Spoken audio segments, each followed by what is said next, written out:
Number 1, जो अपने आप को गुनाहों से पाक कर ले, वो तौबा के जरिए हो, वो अच्छी सोहबत के जरिए हो, वो अल्लाह के रास्ते में निकलने के जरिए हो, वो कसरत से कुरान की तिलावत करने के जरिए हो, और कसरत से अल्लाह का जिक्र करने के जरिए हो।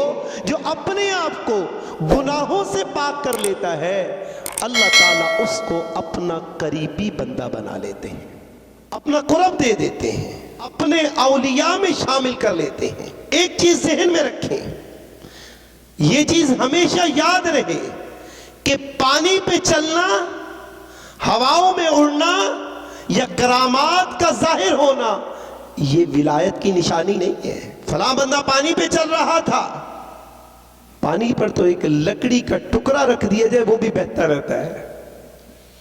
फलां हवा में उड़ रहा था, हवा में तो परिंदे भी उड़ते हैं। फलां की ये करामत है। हाथों की सफाई से तो हमारी गली मोहल्ले में भी लोग आते हैं जो हाथों की सफाई से कई चीजें जाहिर कर रहे होते हैं। पानी पे चलना, हवाओं में उड़ना, करामात का जाहिर होना, ये विलायत की निशानी नहीं, बल्कि अल्लाह के कुर्ब और अल्लाह के वली वो लोग होते हैं जो अपने आप को गुनाहों से पाक रखते हैं। फरमाया इन औलियाउहु इल्लल मुत्तकून, अल्लाह के दोस्त वो होते हैं जो गुनाहों से अपने आप को बचा के रखते हैं, जो तकवे वाली जिंदगी पे आते हैं। तो एक जुमला याद रखिएगा कि तर्के मासियत, गुनाहों को छोड़ना, ये इताअत आमाल करने से अफजल है।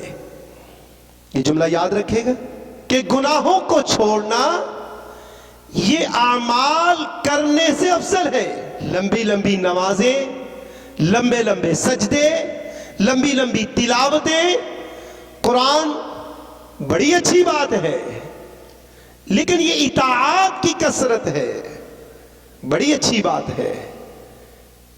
इससे भी अच्छी बात यह है कि बंदा फराइज पे रहे लेकिन गुनाहों से पाक रहे, गुनाहों से बचता रहे। दूसरा क्या इनाम मिलता है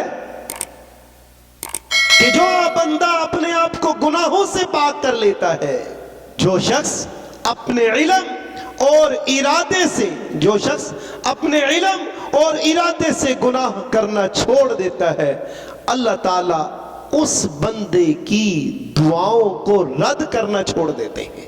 आसान जुमला कि जो अपने आप को गुनाहों से पाक कर लेता है, अल्लाह उसको मुस्तजाब दावत बना देते हैं कि जब भी वो जो भी मांगता है अल्लाह उसको अता कर देते हैं, क्योंकि इसने अपने आप को गुनाहों से पाक कर लिया। और आखिरी बात कि जो आदमी अपने आप को गुनाहों से पाक कर लेता है, वो नेक लोगों की दुआओं में हमेशा शामिल रहता है। जो अपने आप को गुनाहों में लगाए रखता है, जब नेक लोग ये दुआ पढ़ रहे होते हैं, रब्बी जअलनी मुकीमस्सलाति व मिन दुर्रिय्यती रब्बना व तक़ब्बल दुआ, रब्बना इग़फिर ली व लिवालिदैया व लिल मुमिनीना।